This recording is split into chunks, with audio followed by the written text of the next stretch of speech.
Procurando um controle bom e barato? Fica aí que eu vou te falar sobre esse carinha e por que eu escolhi ele.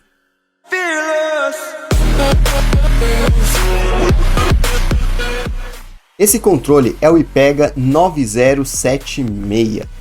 Eu escolhi ele porque eu tinha algumas características, alguns critérios que eu queria em um controle.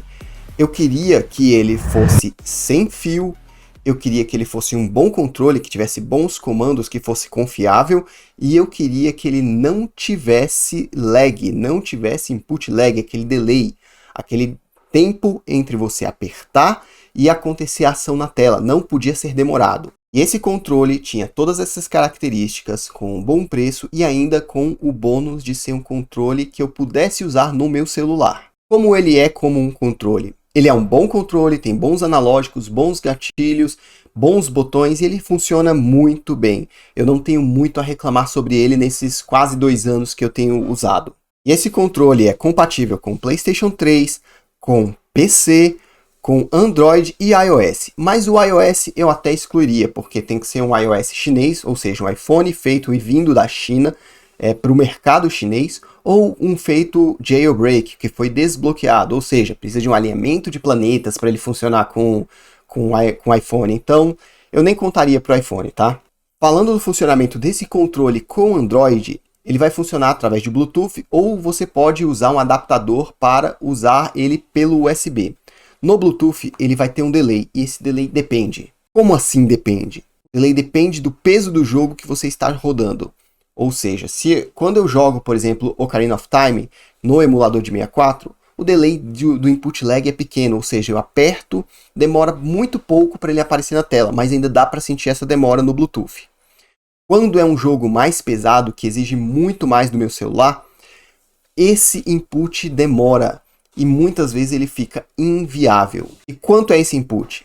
Para mim, essa demora não atrapalha, por exemplo, para jogar Ocarina of Time, que é um jogo da série Zelda, que é um jogo de ação e RPG. Mas é impossível de jogar um jogo como Gran Turismo do PlayStation sem ter nenhum problema. Eu não consigo jogar Gran Turismo quando eu chego em carros de alto nível, porque o input é suficiente para impedir que eu consiga dirigir os carros com precisão. Mas quando você usa o controle com o adaptador USB que já vem dentro do controle, você não tem nenhum atraso, não tem nenhum input lag, ou seja, todos os seus comandos vão ser passados instantaneamente. Você pode usar isso no PlayStation 3, no PC ou no Android, caso você use um adaptador. Mas não é tão conveniente ficar andando com o adaptador para lá e para cá, né? Uma das coisas que eu mencionei que foram essenciais para a compra desse controle é que ele é barato. Ele é 3 ou 4 vezes mais barato que o controle de PlayStation ou Xbox, mas ele não é tão preciso quanto esses controles.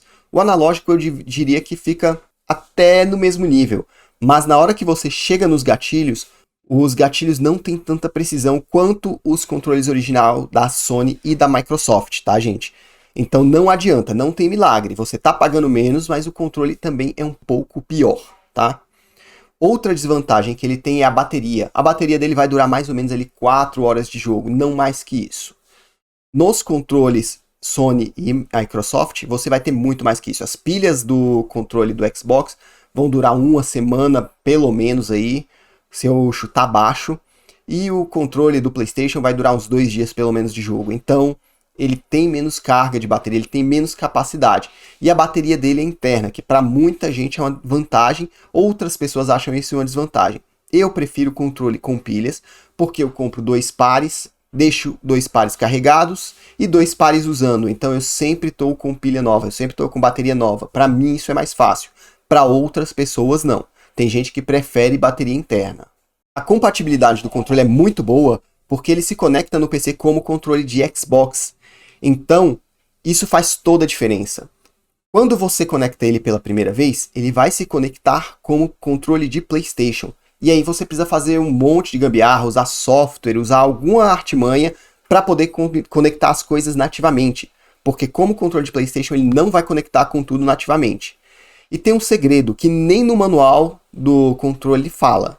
Se você segurar o botão de turbo por alguns segundos, ele muda do modo de PlayStation para o modo de Xbox 360. E aí, quando você muda para o Xbox 360, os gatilhos vão funcionar com pressão, que no modo PlayStation não funciona. No modo PlayStation ele funciona só como clique, é ligado e desligado. Quando você ativa o modo Xbox, ele vai ter pressão, ele vai sentir o quanto você está pressionando. Não é tão preciso quanto o controle de Xbox ou um controle original de PlayStation, mas funciona. Dá para você jogar jogos de corrida com mais precisão do que se fosse só ligar e desligar. E como você vai ativar esse modo do Xbox, você segura o botão de turbo por alguns segundos e ele vai mudar a luz que está ligada. Em vez de estar ligada a segunda luz, ele vai para a terceira. E aí está ligado no modo Xbox. Quando ele faz isso, você conecta automaticamente nos jogos que são compatíveis com o sistema da Microsoft. Ou seja, se você for jogar no PC um Forza Horizon, ele vai conectar automático. Se você for jogar um Halo, ele vai conectar automático e já vai configurar para esses jogos. Todos os jogos que têm compatibilidade com o sistema Xbox já vai conectar e configurar automaticamente para você jogar. E isso é muito bom, isso faz muita diferença de você não precisar ficar configurando o controle toda vez que você for jogar um jogo novo. Isso para mim é uma das maiores vantagens desse controle. Se você está gostando desse vídeo, está gostando das informações que eu estou trazendo, deixa o like, se inscreve no canal para me dar uma força.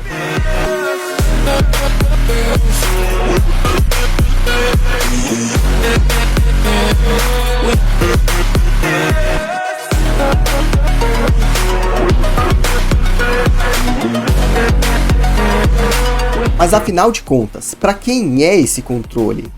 Vale a pena comprar ele? Esse controle é para pessoas que jogam normalmente entre 2 e 4 horas por dia, porque se você joga mais que isso, a bateria interna dele vai ser um grande problema para você. É para pessoas que querem jogar também no celular, mas não vão jogar jogos que necessitam de uma precisão absurda, e nem jogos tão pesados assim. Se você joga no computador, ele é muito bom porque ele já tem a compatibilidade com o Xbox, como eu falei, então a maioria dos jogos vai funcionar muito bem. E é principalmente para você que quer um controle com a qualidade boa, mas não quer pagar absurdos 400, 500 reais no controle. Então é isso, espero que eu tenha esclarecido sobre o IPEGA 9076 e que eu tenha ajudado na compra de vocês. Caso vocês tenham interesse no controle, tem o link na descrição para vocês poderem fazer a compra e dar uma olhadinha no preço deles. E é isso, galera. Até a próxima. Falou!